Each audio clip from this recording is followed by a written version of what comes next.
studios in Mumbai.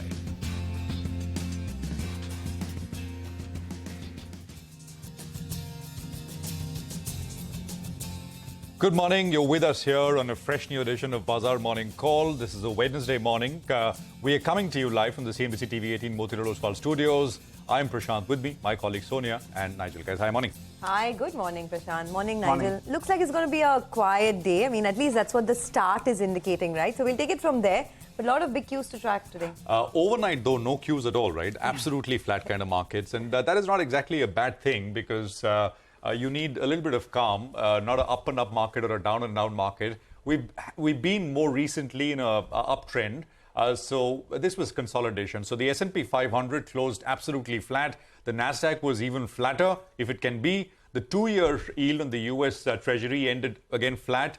The dollar index sold off a little bit by about 0.3%. So that's a snapshot of what happened out there in the US, which is not very much. Here in India, we had a bit of an up and down day, right? And the trigger was that Bloomberg story, which basically talked about the fact that the government may constitute a committee which at some point may consider changes to the capital gains tax regime for equities, basically stocks. And that triggered a sell-off in the market. It was bought. The sell-off was bought towards the end. But after market hours, we've got the clarification from the IT department, the government basically saying that as of now, there is no proposal to overhaul consider an overhaul of the capital gains tax regime. Now, of course, this is as of now. No government will say never, ever, right? But this is what we have. And this is, I think, a pretty clear kind of rebuttal to that story that there is no proposal at stage. This should, in some sense, at the margin, calm nerves if nerves were frayed on the back of that, as the price action yesterday did show. So that is, I think, an important thing to note. What did we see yesterday? I mean, on the Nifty, because of this story, and I think because of general other price action as well, we saw what is called the inside bar. Basically, yesterday the Nifty spent the day inside day before yesterday's price range. The high and the low was basically within the high and the low from the prior day. So it's an inside bar pattern. So yesterday's high of 17,863 and yesterday's low of 17,474 become important levels to watch out for. Near-term consolidation is likely. Until the point that 17,863, which is the high from yesterday, gets taken out conclusively. So expect, maybe sideways or consolidatory price action until and unless that level is taken out. A break below 17,574, which is the low yesterday, can cause a correction to 17,500 kind of levels. 17,501 is the next kind of support.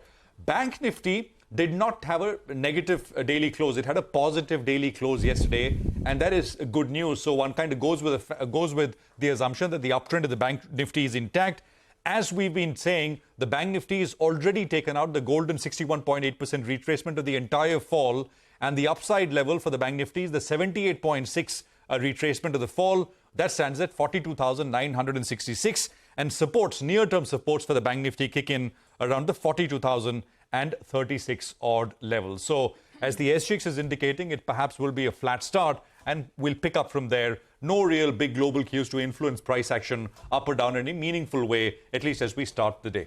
Sonia. Absolutely. And, it seems like, at least for the very near term, this 17,850, 17,900 mark is something that could prove to be a resistance for a market, at least in the near term. Now, in the global markets, although the markets ended flat, the Dow didn't do much overnight. Two pieces of earnings disappointed the street. One, of course, was Netflix, where their revenues fell short of expectations. They've also delayed their password sharing crackdown that was expected to happen. They've delayed it now to July. The other one was Goldman Sachs, where their profits fell almost about 19%. And in fact, Goldman Sachs said that bond trading and the deal making is something that slumped in the first quarter. And it also lost some money on the sale of its assets in the consumer business. So that was not looking good at all. And those two data points are something that, the market was squarely focused on. Today, later in the evening, you have Tesla coming out with their numbers as JP Morgan. As Morgan Stanley will be coming out with numbers as well. So lots of data points will flow through in the next 48 hours for the US markets. For our own markets, yesterday, the markets ended in the red, and foreign investors sold in the cash markets for the second straight day. And the sell figure has been rising by the day. Yesterday, 810 crores is gone from the cash market. So that brings us to the levels where we believe that perhaps this, level on the upside is something that the Nifty could hit resistance on the 17,850, 17,900 level. A lot of large caps coming out with numbers over the next couple of days. Tomorrow there's HCL Tech, then Friday there's Reliance, and Saturday ICICI Bank. A lot of experts that I had a chat with believe that ICICI Bank could be the star of the show this time around, considering that the Bank Nifty has been assuming leadership and you had good quality earnings from the likes of HDFC Bank. So that's the one to keep your eye out on. Also, a couple of these names like ONGC, Oil India, etc. could be in focus as the government has increased the windfall gains tax on domestic crude production. But more on that later. Those are some local cues to track. In terms of the overall market, it looks like this, range-bound move is something that could continue until we get better earnings, perhaps. Well, that's right. Sonia, yesterday the tax tweak scare as well as the financial Nifty services expiry, that's the one that put pressure actually. And that's why you did see that the financials and the banking stocks, they didn't participate in yesterday's trading session. In fact, they had a bit of an off day, and that's what led to a 50-point downtake on the Nifty itself. Nifty, it's consolidating, yes, in that 300-point range. On the downside, 17,550. On the upside, 17,850. At some point of time, this range will break, and then maybe we get a decisive move, 200-300 points in either which direction. But for the time being, that range is holding out. But don't just focus on the Nifty. There are plenty of opportunities in the market, and we've been making this point since the start of April. Just take a look at the outperformance you're seeing in the broader markets. Both the mid and the small cap indices, they ended with good gains, and there were plenty of stocks that did do well. And yesterday, it was a day when we saw a bit of a sector rotation because the pharma index came back in style. Now, if you're looking at, the open interest yesterday, it was a little bit lower both on the Nifty as well as on the Nifty Bank. So there was some shedding that we saw. The FI positioning in index futures, it didn't change much, and the long positioning is close to around 37%. Remember, that's moved up big time from around that 9 to 10% odd. Now, the options data, if you're looking at the PCR, it had moved to around 1.2 odd. In the last few days, it's coming back to around 0.8. Remember, the lower end of the range is around 0.7 odd. So we're heading towards the lower end of the range. And that's because call writing has been written in style, 17,700 call, 17,800 call. Both of them yesterday added close to around 70 lakh shares between them. So at higher levels, you're expecting some bit of supply to come in there. And that perfectly tallies in with the 100 DMA. That comes in at around 17,850. So the bears will want to hold on to that level. But since we have seen buying just a couple of sessions ago from around 17,550 and the 50 and 200 DMA is in that vicinity, that's a bit of a support zone that we're looking at. The Nifty Bank needs to perform if the market needs to go up. It had an off day yesterday. Let's see whether it pulls back today. But there was writing that we saw yesterday at 42,500. Good amount of open interest built up out there, and we hit 42,500 and we saw a bit of a U-turn. So getting to the levels on the Nifty Bank, the 100 DMA holds out, which is at around 41,700. You're saying this uptrend is intact, and you look to buy the Nifty Bank. But there is a bit of resistance that comes in at around 42,600 odd. SGXFP suggesting a bit of a pullback. Not as bad as the start of today. When I came in earlier today, it was suggesting a 40-50 point downtake. So maybe we start off in the red. But the range, I think, we're in for a phase of consolidation till we get bigger earnings like Reliance and ICICI Bank. All right. That clarification from the government later in the evening, I think that should soothe nerves, absolutely, because that is the one kind of thing which caused all of that volatility yesterday. Well, before we start, let me quickly tell you what is lined up in the first half hour of the show. We get you updates from markets across the globe. Mark Matthews of Bank Julius Baer and Company joins in to discuss the global setup. Later, our research team gets you CNBC-TV18's list of top 10 stocks to watch. At 8:30, we do a fundamental stock analysis. Sanjeev Bhasin of IIFL Securities is going to be with us. Okay, first up on the equity side, we have a view coming in from Gautam Dugar of Motilal Oswal, who expects the markets to be range-bound with a slight positive bias, given that the foreign investor selling is moderating. He expects modest earnings growth of 15% for the Nifty in Q4, led by financials. He says they are positive on technology after the valuation moderation. However, there's no near-term trigger for the stocks. Over the next few days, he says the best set of earnings could come in from ICICI Bank, and they are very bullish on ICICI Bank at present. They also have turned overweight on consumption in their model portfolio, with continued preference for ITC. Okay, well, let's get you some money market views as well. Kunal Sodani of Shirin Bank says elevated US bond yields favor dollar bulls and help limit the downside for the pair. With Fed speakers being hawkish, markets expect the Fed to raise its policy rate again in May. According to Kunal, the dollar index is finding resistance at the 102.4 levels, while 100.8 now acts as a support.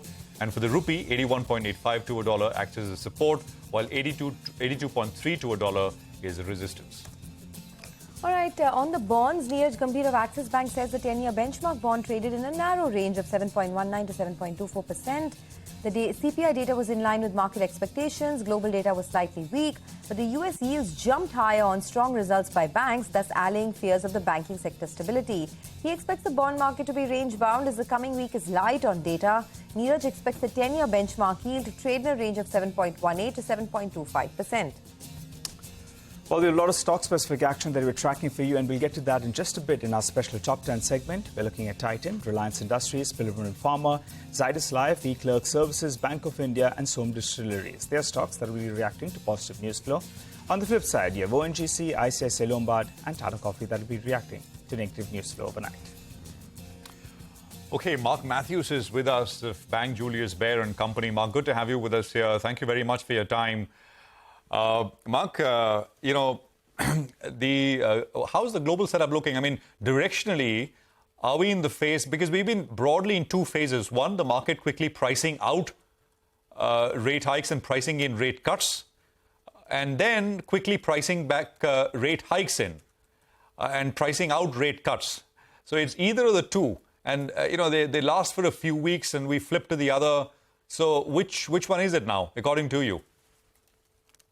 It's both. I was interested in Bank of America's fund manager survey that you may know they do every month, and they ask a variety of questions, one of which is, which do you think is the biggest risk for markets? And the biggest risk is split equally between recession and inflation, which tells you that the market can't make up its mind. So it vacillates between worrying about inflation, worrying about recession, and the data sort of suggests that too. I mean, I think last night we had, was it very strong housing starts, but then another number was weak. I'm sorry, I don't recall which.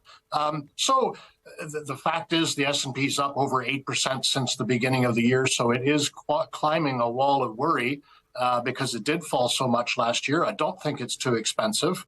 And I think, you asked me at the beginning, Prashant, about the global setup. If I may say, I think the most important thing that happened yesterday was the numbers that came out of China show their recovery is indeed happening and it's strong. And that's important because I think the market was uncertain about China. They never got lots of stimulus checks in the mail like people did in Western countries. And so when they came out of their COVID lockdowns, people didn't know, well, would they spend or not? And they are. So the GDP quite handsomely beat expectations, 4.5 versus 4, and the retail sales in March were up over 10%, much higher than expectations. So we increased our GDP forecast for China this year from 5.3 to 6%. And I noticed that the big investment banks also upgraded their GDP for China. So that provides a very nice tailwind to the world, particularly the world outside of the United States, places like Europe and Southeast Asia, which depend a lot on China. Okay. Mark, hi, good morning. Is the stage set now for a big recovery in the second half of the year, especially in a market like India? Not necessarily, but I'll tell you one dark horse is the earnings, because the consensus is expecting earnings to be slightly negative for the full year and down 6% in the first quarter in the United States. And admittedly, only 34 companies have reported their first quarter results so far, but 27 of those have beat expectations, and it's the highest beat rate since 2012. So I think one good thing, ironically, maybe it's not ironic, but intuitively, is that the market, the consensus expectations are already very bearish, already pricing in a lot of bad news. And so if the bad news doesn't happen, then, that should set us up for, I don't think a big, bull market, but I think we can continue to climb a wall of worry, which is exactly what markets tend to do over the years that follow the end of a bear market. And we do think that last year's bear market ended in October. And if you just look back at the previous recoveries from bear markets, they climb that wall of worry because there is a lot of worry coming out of a bear market. You're still very skeptical. And so, I think we will continue to grind higher through the course of the year. Oh, that's good news. Hi, Mark. Good morning.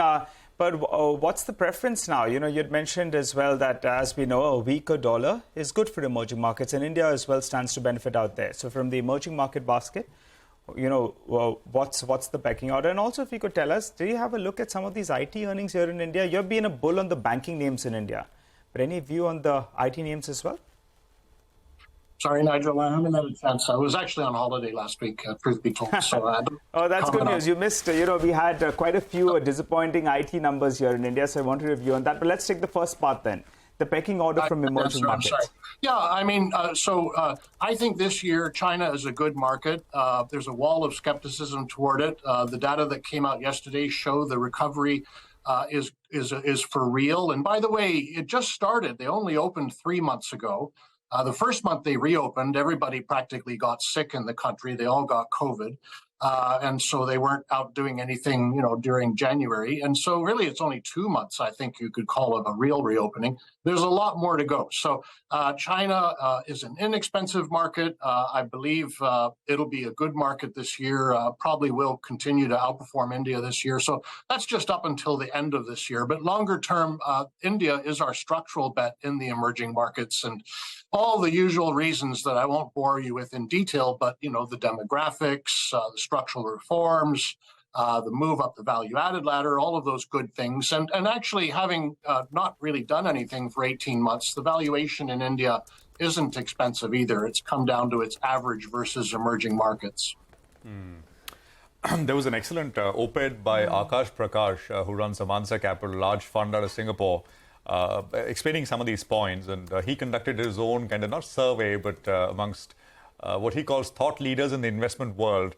And the common thread is they're all very bullish in India. I mean, near-term valuations are still the big problem. They're still very expensive as compared to other emerging markets, but no doubt about the potential here. By the way, if you've been following the news, Tim Cook has been to India to open the first Apple store here in the country. And of course, I mean, the store is the store, but the bigger talking point has been manufacturing, right? Moving manufacturing here in India, to India. Any thoughts, Mark? Yes, I mean, it makes absolute sense. China, because the per capita income has gone up so much, is no longer a cheap place to manufacture. Still has a lot of infrastructure advantages, the supply chain, the fantastic ports and generally transportation. But yes, it makes sense to make things in India, particularly for a company like Apple, and it's been pledging to do that, particularly over the last 12 months. And sadly, this deterioration in relations between the U.S. and China, I don't think any American company looks very good making a lot of things in China. It's just sad but true, given the perilous state of the relations between those two countries. And doesn't look good in the eyes of voters. And so that shift is for real, and it's beneficial to India. Oh, absolutely. And apart from becoming a manufacturing hub now, the Apple ecosystem actually generated 1 lakh direct jobs in India in the last 2 years as well. So lots is happening now in India. It's become a manufacturing hub, a services hub, and of course the job market has picked up as well. But Mark, pleasure speaking with you. Thanks a lot for joining in and speaking to CNBC TV18. Appreciate your thoughts this morning. That's the word coming in on the markets. That's Julius Baer, Bank Julius Baer, saying that India continues to be a good structural bet, and they're focusing on the recovery in earnings. They also like the Chinese market. The GDP data there surprised them positively. Let's slip into a quick break. On the other side of the break, our entire team will be joining in. They'll help us with all the data points for the day, all the big stocks that you need to watch out for as we kickstart a brand new day of trade. Stay with us.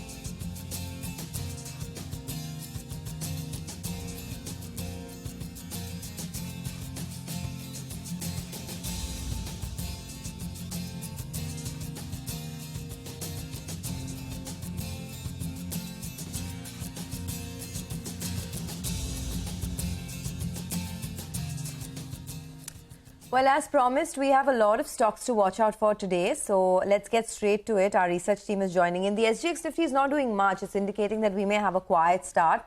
But there is some news as far as the windfall tax is concerned. So Sonal is joining in to appraise us of the latest. Sonal, what's happening here? The thing that's happened with respect to windfall tax revision is that it has been increased on crude oil production from 0 to 6,400 rupees per ton. And this has happened on the back of rising crude prices in the last 15 days that we have seen. But the good news is that export duty on diesel has been reduced to nil from 0.5 rupees per litre earlier.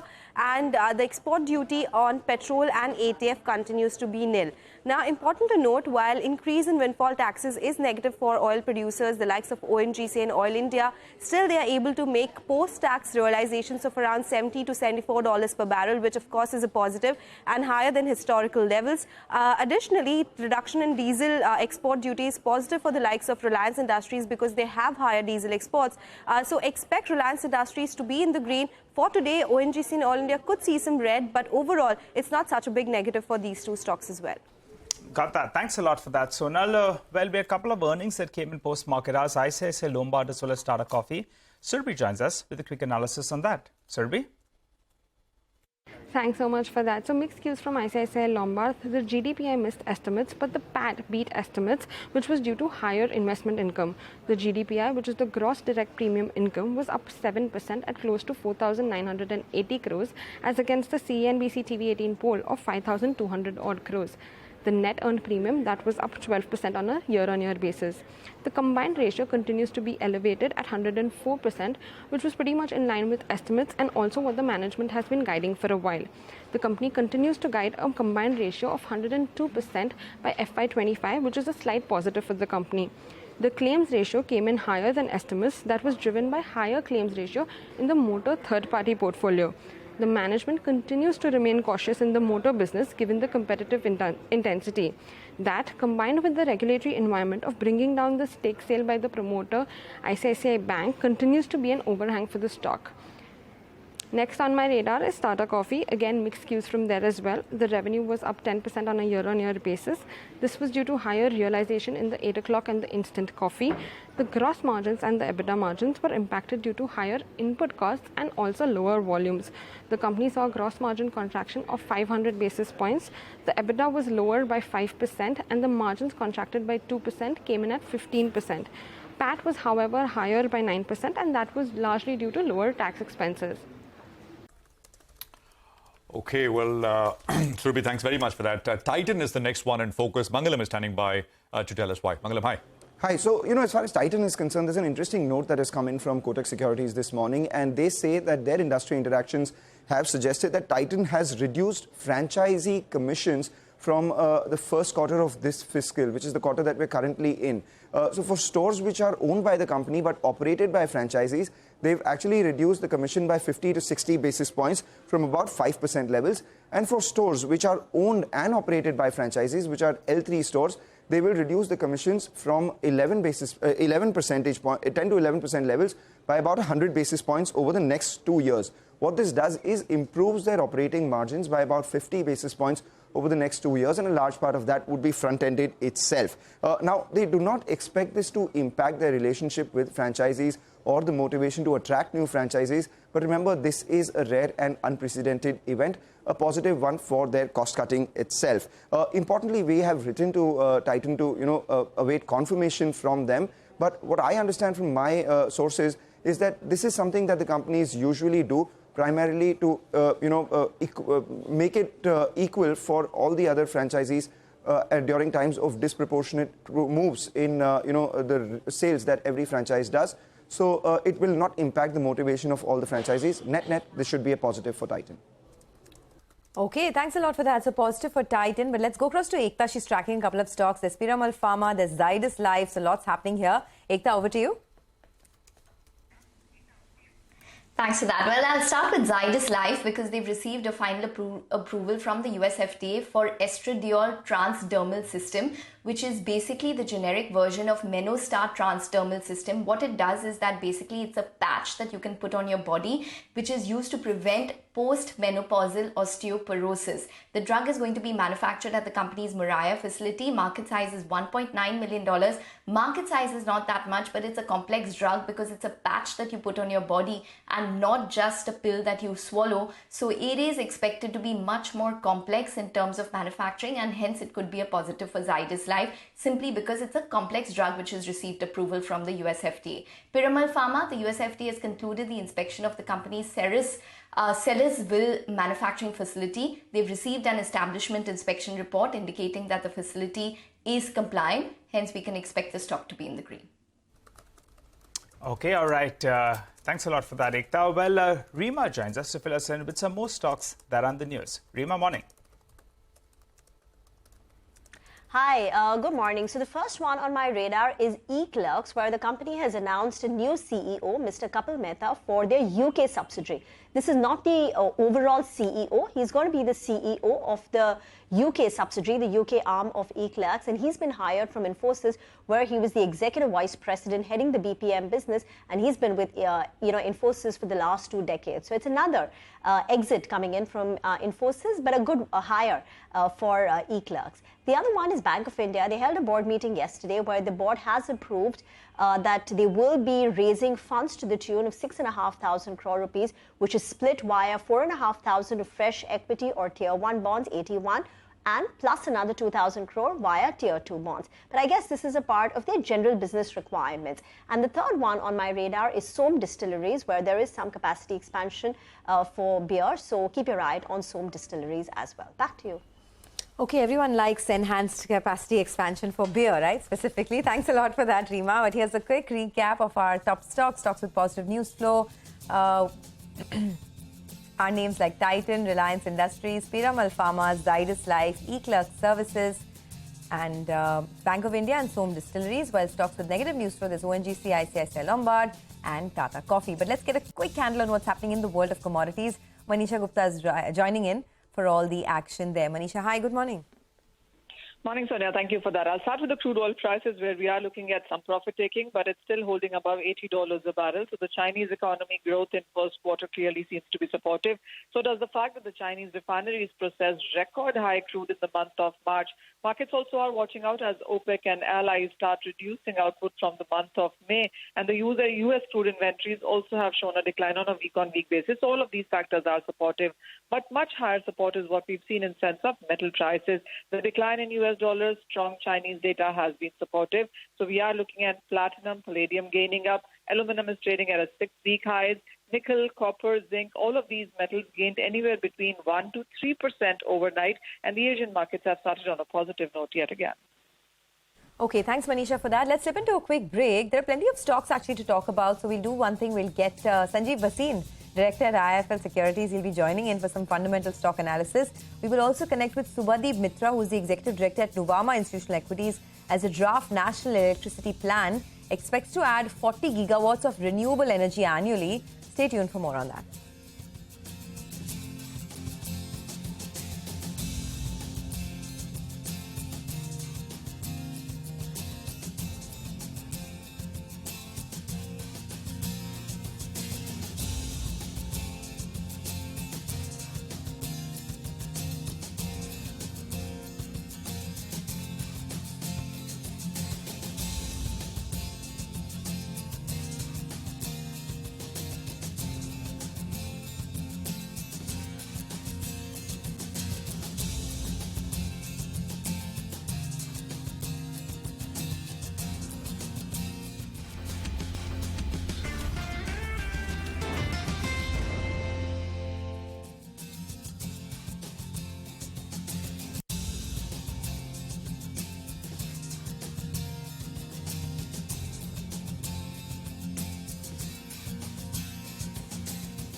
Welcome back. You're tuned into Bazaar Morning Call. You're on CNBC-TV18. Well, the Asian market's in a bit of a tizzy, most of them trading a little bit lower. The SGX is indicating only a 10-point downtick. Remember, last couple of sessions, we have ended in the red. Yesterday as well, we were down closer around 50 points.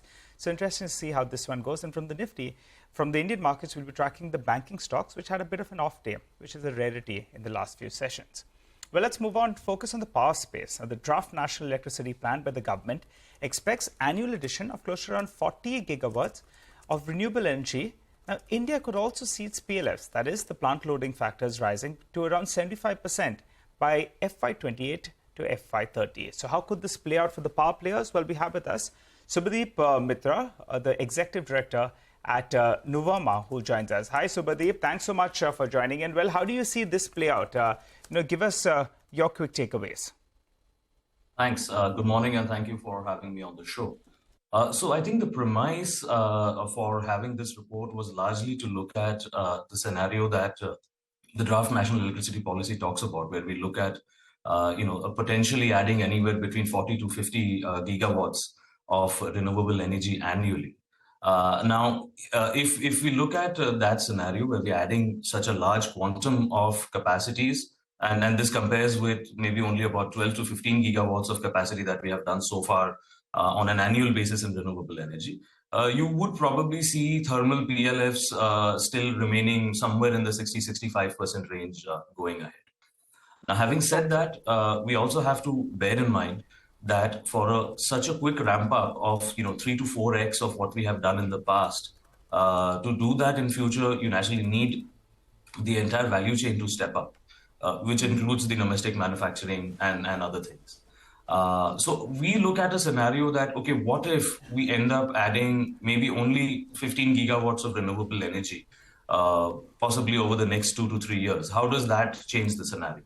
So while plans are clearly put out there, in a bear case scenario where there are slippages and we end up putting up only 15 gigawatts of annual renewable energy capacity, you would essentially see the thermal PLFs moving up higher than the 75% threshold. Now, typically in the past, what we have seen is over the last 10, 12 years, thermal PLFs have never gone beyond a 71% on an all India average basis. This is largely because even if you look at an FY12 scenario, where India was in base power deficit, while the efficient plants may be operating at close to 90%, many of the state discom plants which are not as efficient were probably operating somewhere closer to the 60-65% level, which is the reason you're seeing the overall India average sticking around the 70-71%.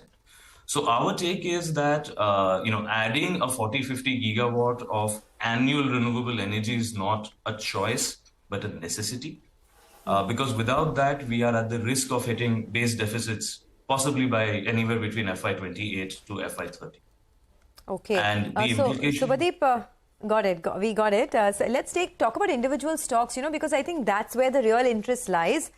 On NTPC, you have a buy. Now, if you look at the last 3 years' performance, right, NTPC has done quite a bit, but perhaps not as much as one would have expected, given all the triggers that we have. I mean, 3 years back, NTPC was sub 100. Now it's about 170 rupees on the stock price. Do you see a big re-rating for this stock? And if yes, what could the triggers be? Of course. So I think I'll just drill down from the conclusions that I have from my sectoral take. And that's largely to look at, we basically come to 3 broad conclusions. One, we are going to look at a lot more tendering activity that's going to happen in the renewable space, which essentially means the likes of, let's say, an NTPC or a Tata Power, which have very large plans in terms of renewable capacity addition. NTPC talks about maybe close to 6 gigawatt plus of annual capacity additions. Tata Power talks about, anywhere between 3 to 4 gigawatt of annual capacity additions. Now, while these are targets, you will actually start seeing fructification of these targets into, visible plans as more tendering activity starts happening. And these are the set of companies which will start winning these kind of orders. The second point, of course, is if we are going to see such a large quantum of renewable coming in, this needs a ramp up on the transmission connectivity infrastructure. So we're clearly seeing a lot more capex happening on the transmission side. CEA has already come up with their estimates of closer to 2.4 lakh crores, which will be the capex that's spent between FY24 to FY30. So that's another space that's going to certainly see a lot of buildup. And lastly, thermal PLFs will certainly start seeing an up move, at least in the near term, over the next 2 to 3 years, which is positive, again, across all thermal companies. But if I drill down again, NTPC being the largest thermal power company in the country and having seen the benefit of efficiency gains whenever the PLFs have gone up. So we believe that you're clearly seeing a dual trigger from an NTPC perspective. Thermal PLFs going up leads to higher ROEs, more visible plans on the renewable space, certainly adds to your growth visibility. And none of the option value of renewables is currently built into the stock price. NTPC, for example, trades at close to its FY25 book value. At one-time book and with no option value to the renewable, clearly a lot of upside there. All right, Shubhadeep, we got your take on the power sector as well as NTPC, but IEX, that stock is half from the top, and a lot of retail audience says, hey, this is half from the top. Is it now presenting some value? But it seems, I was going through a report, and you believe that the street is factoring in the positives while ignoring some of those headwinds. What's your view on the stock at around 155 odd? It's bounced quite a bit from the recent lows. Your take at around 150, 155 odd? Perfect. So, yes, on IEX, we do have a Braveheart reduce, as we call it. So it's probably a bit of a contra there. But I think we are clearly backing this up with, a lot of data. And what we believe is we are seeing a structural change in terms of what's happening in the power markets. All the buyers of the power market and the entire system has been used, let's say, over the last 5 to 7 years, we've been used to a low power price scenario, if I'm talking about, let's say, the last 5 years. So most of the discoms would be happy to go and buy power on IEX between 2.5 to 3 rupees, because that's probably the cheapest option out there. And that's the reason volumes were flowing in that direction. Which is why we've seen probably, the last 5 to 7 years CAGR of 20% plus for IEX in terms of volume growth. And volumes is essentially what drives profitability for any exchange. Okay. Now, beginning FY20, I'll just complete my point. So beginning FY22 and 23, what you would notice is power prices have been spiking with rising power demand and sporadic deficits. And that has possibly what has led to the volumes also falling. So FY23, for example, you've seen close to a 5% dip in terms of power volumes. And my sense is that, going ahead, it's a structural change where you will potentially start seeing power volumes moving to longer term instruments, probably medium term contracts, bilateral contracts, or other instruments rather than sticking to the spot market. And spot market is where IEX has, been the dominant player. Along with this, you also have the potential risk of market coupling, which can come in, and that essentially is a risk to IEX's moat of being the only reliable price determiner in the system. So when you put 2 and 2 together, the way we look at it is possibly the CMP, is implying 20% plus CAGR between FY24 to FY30. Whereas if you build in maybe 15 to 16% CAGR and take a slightly more conservative assumption, you start seeing a downside.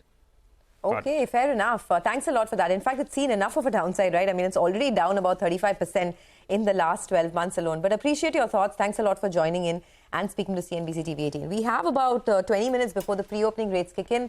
Sanjeev Bhasin, director at IIFL Securities, is joining us now. Sanjeev, hi, good morning. The mojo of this market was sort of came to a halt, right, after Infy's and TCS's numbers. So you're taking a bit of a breather now. But how are you feeling about the market? Do you think that this could be a bit of a lull period, or is the second half looking like it's going to be really exciting? What's the sense you're getting? Yeah, good morning, Sonia. So, we were grossly oversold at 800. The pessimism was at its highest. The first 10 or 12 days of 15 days of April have made up all the oncoming of, February, March. I think we are headed for a super close on April. And believe me, in May, we hit new highs. So this is nothing. 16,800 was grossly oversold. 17,500 is the equilibrium. Now, when we get past 18,500, then we'll talk of a bull market. So I think that on all parameters, India stands to stand out. Notwithstanding the little damn color by TCS and Infosys is made up by DLF and Godrej Property, two of my favorite stocks. So like I said, I'm sticking my neck out. Next week is going to be superb, and May is going to be 15th of May. You might see new highs on the index coming very, very, very fast, with Bank Nifty leading the charge. Sanjeev, hi, good morning. Good to have you back. We're seeing you after a break. And that was the mojo which was missing. So I think the mojo should be back now. Interesting, new highs in May. New all-time highs, I think about 5 or 6% away on the Nifty, right? And the Bank Nifty, it's almost similar, I mean 4-5%. Which are the stocks or sectors to focus on, Sanjeev? Because you've got your eye on a wide range of stocks as well, which should lead this move higher. So Prashant, if you see the undertone, like Sonia pointed out, maybe the index has flattened out in the last 3 days due to the pressure of Infosys and some of the mutual funds balancing their book. But look at the mid caps. They have been a star performers. Look at DLF, all-time new highs. Godrej Property up 40%. Similar is the case with some of the PSU banks. Bank of Baroda 180. I think it is going to be metals. The dollar is headed to below 100. It is going to hit 98. The Fed pricing in of the bond yields of 2-year, 10-year differential is at the lowest. And that's telling you a rate cut by June, July is very much on the cards. Secondly, inflation, no rate hike in India puts us in a sweet spot, and earnings are going to be the barometer. The last but not least, Prashant, it's the retail flows. It's not the FI money. It's the retail flows, which is the backbone of this market. So metals, cement, banks, you have real estate, and I think the broader market is going to definitely outperform. But make no bones, I think 18,150 will be crossed, and then you'll be looking at new highs before we can think about it by the middle of May. Hi Sanjeev, good morning. Good to speak to you after a while. Well, I was using this cricket analogy yesterday. About 2 batsmen are batting in there. The Nifty Bank is in fine form, but the IT index is a little bit off color. What's your view on that space? Because that's not able to score any runs. In fact, it's getting bowled every time. But a big correction from the top. What do you do with the IT stocks? Is Sanjeev Bhasin a buyer into them? Well, select stocks. I've been always telling you that HCL Tech, Tech Mahindra, Persistent are 3 stocks we bought. They gave very, very handsome returns recently.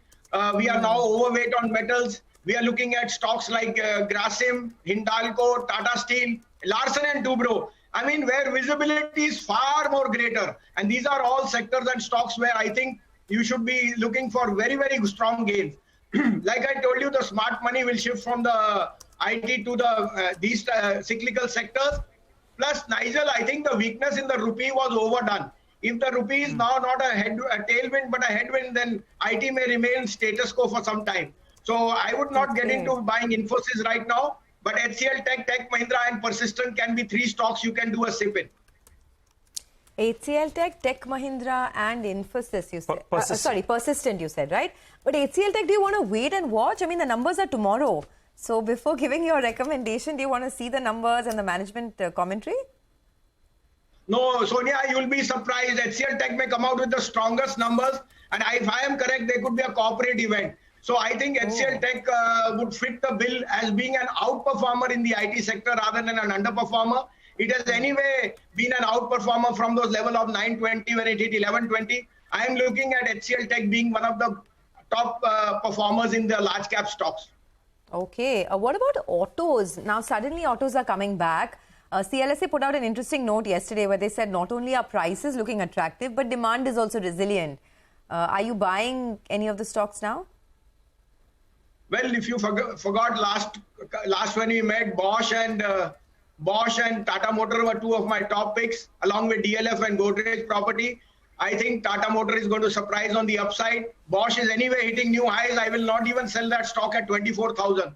So that's the type of bullishness. Sonia, in all this humdrum, people have missed the woods for the trees. France, Germany, the UK market are all hitting new highs.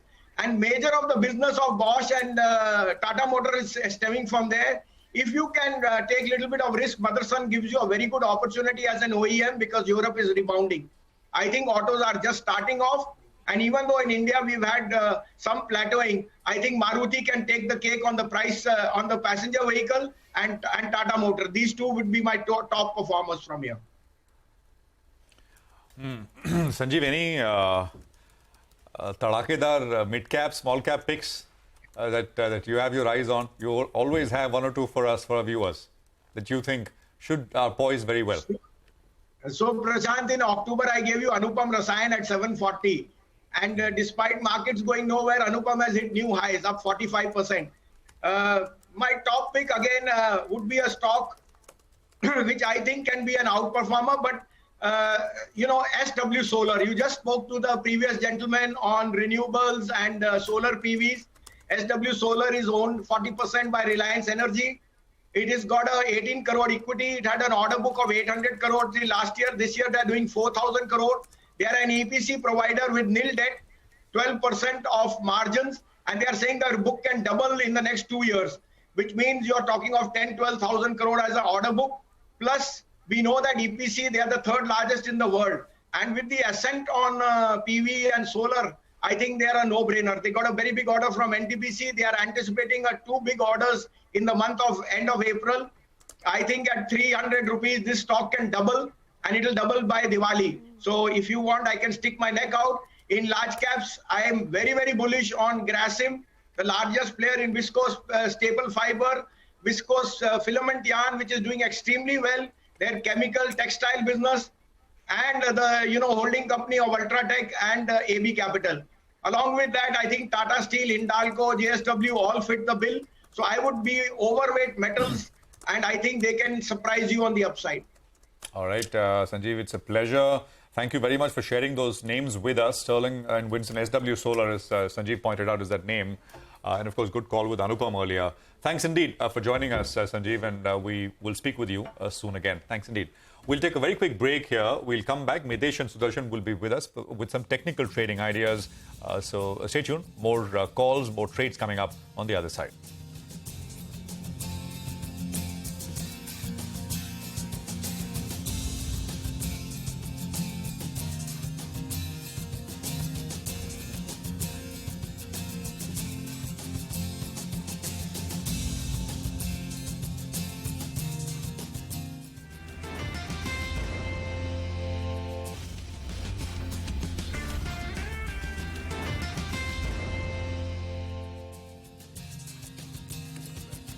Okay, welcome back. You got the SGX Nifty down about, 13-14 points at 17,708. Absolutely flat start. Anuj is here with what he's making of things. Anuj, hi, morning. Morning, Prashant, Sonia, Nigel. For 2 days now, the Nifty has been making open high formation, which is the open tick has been the highest point as well for the day, which tells you that after a long time, bears have got something going for them. 17,863 on April 17 and yesterday 17,766. Yesterday, of course, we also had an inside day, which is that yesterday's high and low were within the previous day's range, which normally means that, today could be a bit of a volatile day. But the highlight of this month has been the return of the broader market. The Nifty is up only 1.7%, and within that, of course, banks and IT have had divergent views, which is something we've been talking about. But look at the comeback of mid-cap and small-cap this month, which really has been the true highlight. Talking about today's trade, we need to see how IT and Reliance move, because Reliance yesterday dragged the markets. Was it just pre-result nervousness or something else? I think that's something we need to find out. We need to play this range smartly. The range is 17,610 to 17,766, and the broader range is 17,574 to 17,863. And the Bank Nifty is the index which has had a one-way rally and perhaps needs to now catch its breath a bit, consolidate a bit. We've seen that in 2 days. 42,400 to 500 remains the profit-taking zone over here. And I say that because HDFC Bank has started to show some cool-off signs, and it needs to stop falling for a fresh breakout on the Bank Nifty. ICICI Bank has also run up a lot ahead of numbers, so maybe that also shows some profit-taking. But overall, it remains the strongest index, and maybe after some consolidation, attempts a new high in May. But for now, some consolidation won't hurt. Okay, so you're the second person in the last 10 minutes saying that a new high could be attempted in May. The other one was Sanjeev Bhasin a while back. Well, perhaps these lucky charms could work for the market. You never know. Thanks a lot, Anuj, for joining in. Have a good day.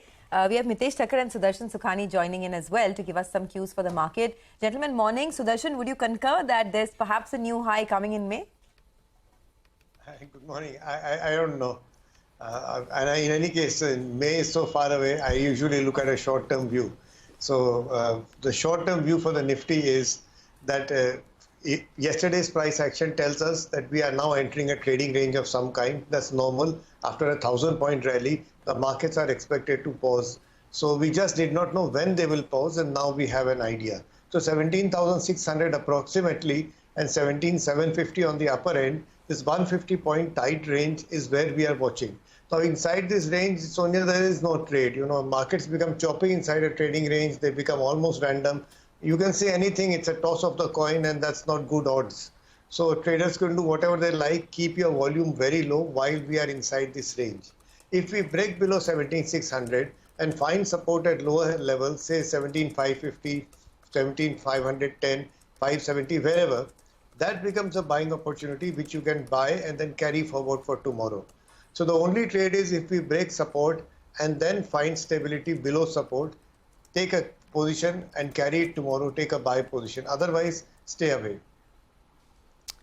Okay, all right. Thanks, Sudarshan, for that. Well, let's get in Mitesh's view as well. Morning, Mitesh. How would you approach the Nifty?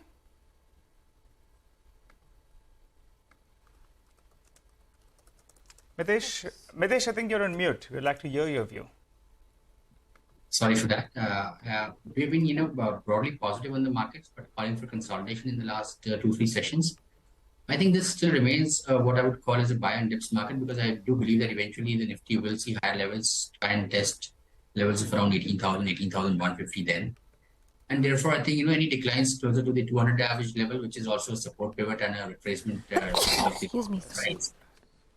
Closer to about 17,550, 17,575, that becomes your support area. So as you get closer to 17,600, you would want to take long positions on the index. But having said that, with, on stock specific basis also, we are clearly trading with long biases. We've been having clearly more of buy calls in the last few days, and today also I've got all 4 buy calls. So the idea is that use any declines or consolidation to create or add on to your long positions. And as long as we are above 17,550, we are good. Okay, what about individual stocks then, Mitesh? What are you looking at this morning? As I mentioned, Sonia, good morning. I have all 4 buy calls today. Coal India is a buy with a stop at 229, targets of 240 here. ICICI GI, that's my second buy call. Keep a stop below 1115 and look for a target of around 1165 on the upside. Pharma has been a sector which has been buzzing for the last few days. I have picked up Ipca Labs today. That's a buy with a stop at 814 for targets of around 860 to about 865. And final call is Bata India. After a good correction and consolidation, this stock now is showing first signs of a reversal on the upside. So buy here with a stop below 1408 for a first target of around 1450. Oh. All right, Sudarshan, what about you? What are your picks? Well, I'm expecting a choppy market today. That's the initial expectation. Then, the markets can do anything. So I have buys and sells both. IDFC First Bank is a buying opportunity. It had a big move yesterday that breaks out from a trading range. That's good news. Buy with a stop under 54. MCX is an intraday short. Short selling should only be done intraday. Stop is 1476. Ultradex Cement is another intraday short. It's giving a sense that it's going into some kind of a correction. So there's a stop above 7779, and that's an intraday short. And Lupin is a buy. If you see the Lupin chart, after 2 months of trading ranges, a very narrow movement. Yesterday it had a very big day on the upside. That's a dramatic breakout. I have no idea why it is doing that, but it's a very good chart. Buy with a stop under 658. All right, gentlemen, thank you very much. Good speaking with both of you and getting those ideas across. Well, we'll take a very quick break here. We are back. The pre-open is 5 minutes out. We connect also with Dinesh Thakkar, Chairman and Managing Director at Angel One, to discuss their fourth quarter earnings. Stay tuned.